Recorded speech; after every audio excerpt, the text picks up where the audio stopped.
You're not behind, you just think you are. And the longer you wait to move, the longer you'll stay stuck. Funny thing is, I didn't believe that at the time. And the moment I got called into my manager's office, I felt that doubt in my chest instantly. It wasn't scheduled, it wasn't casual, it was one of those, hey, do you have a second moments.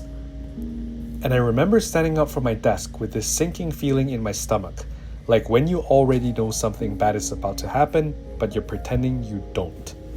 I walked in, she sat down, and there was a slight pause. And then she broke the bad news. She said, I'm sorry, the term funding was cut for your contract, and you'll have to leave in a couple weeks. Instantly, my body reacted before my brain did. My chest was tight, my stomach dropped, and honestly, I was a little lightheaded. But the first thought I had wasn't strategic, it wasn't calm. It was, shit, I'm about to lose my job. And then almost immediately, a heavier punch hit. I told myself, I'm behind, again. And that honestly hit harder than the losing job itself. Behind, not scared, not uncertain, just behind. For context, this wasn't my first reset. It was my third job in 2 years. I had submitted over 500 job applications across 5 years.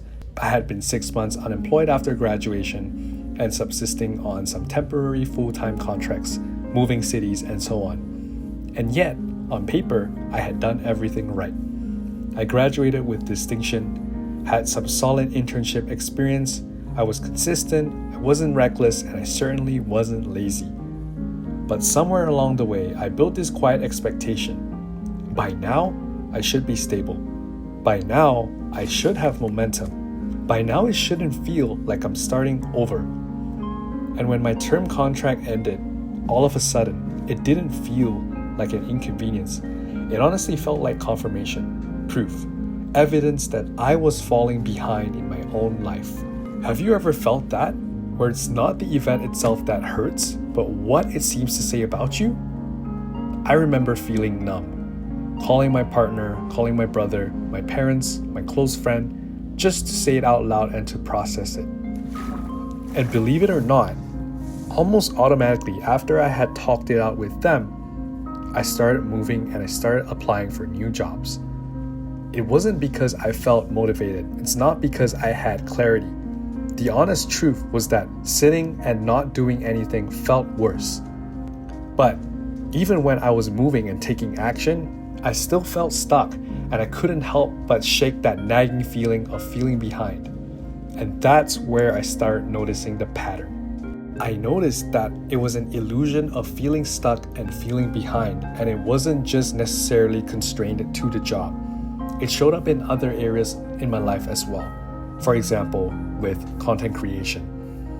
I started posting consistently almost 6 months ago, and I set a number in my head to hit 10,000 subscribers in the first year. The reality? Under 500 in the first 6 months. And honestly, logically thinking, I knew that was fine. Half a year isn't too long. Growth can happen anytime. But emotionally, I felt like I was underperforming. And here's something slightly uncomfortable. I thought that my effort should have paid off more by now. And the frustration wasn't necessarily just about the work. It was about the timing. I wasn't upset about where I was necessarily. I was upset about where I thought I'd be by now. And that's when I started realizing something critical. The feeling of being stuck doesn't come from lack of effort. It stems from trying to control outcomes. From setting high expectations to match your mental image, and from thinking that if you just plan enough, work hard, and be consistent, you won't fail. Here's something I've realized over the past few months. I've had a lot of time to reflect, and I've come to the conclusion that while it's good to set specific goals, such as achieving X by a date, it's mostly noise, especially if you're setting it up for extremely high standards. It sets you up for disappointment because it teaches you to measure yourself against an imaginary standard instead of your own progress. The truth is, I realize life isn't a straight line. It's messy. It's full of detours, mistakes, and resets, and that's okay. What I've recently started focusing on, my mindset and mentality especially, is that a true growth mindset is considering even tiny growth every single day, like 0.1% better than yesterday, is honestly good enough. I'm not saying it's perfect.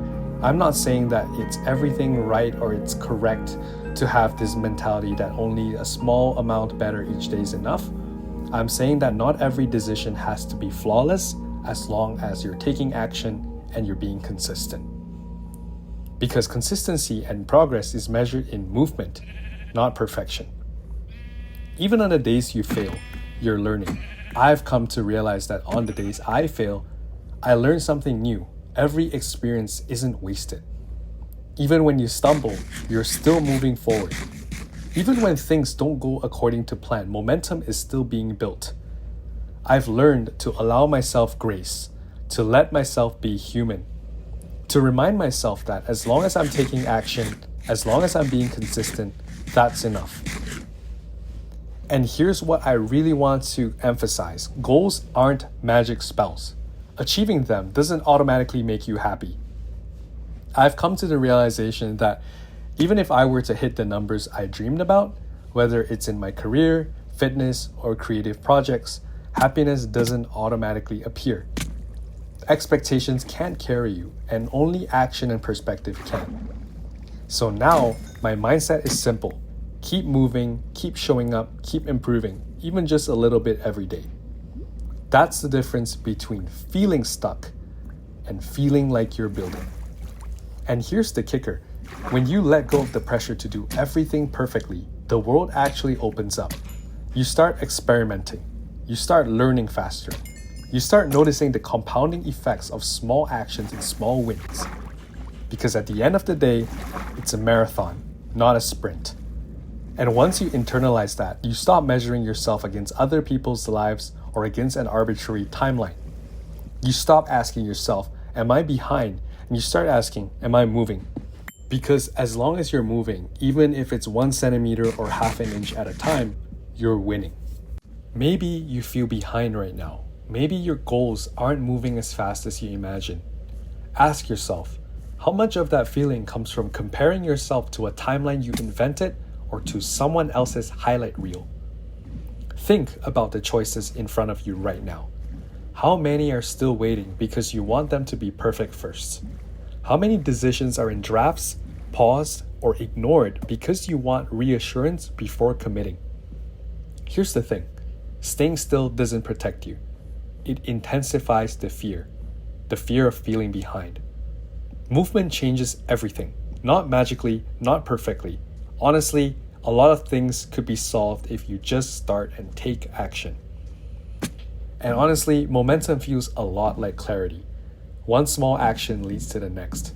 One imperfect step starts the compounding effect. So even if you don't feel ready, even if you're scared, I encourage you to start anyway. Because maybe the truth is, maybe you're not behind. Maybe you're just early.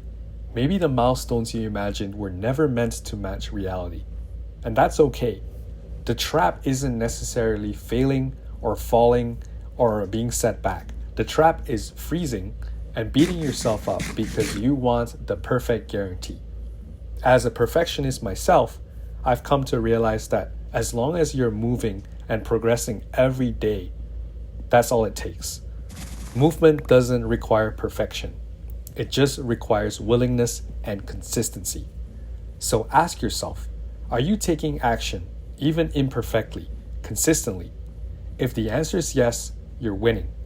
If not, the only way to find out what's possible is to move. The longer you wait, the longer you stay stuck. So start. Today, one step, one decision, one action. Because you don't figure out your life in your head. You figure it out by moving. If you made it to the end of this video, thank you for watching Rardo. I made this video while reflecting on some recent events in my life, moments that shook me, made me question myself, and forced me to confront that feeling of being behind. And through it all, I've realized something important. It's not about controlling the outcome or things that are out of your control. It's about trusting the process. Trusting that showing up, taking action, and being consistent, even when it's not perfect, is how progress actually happens. So wherever you are in your journey, I hope this reminds you to give yourself grace, keep moving, and trust the process, not the outcome. Thanks for watching again, and see you in the next video.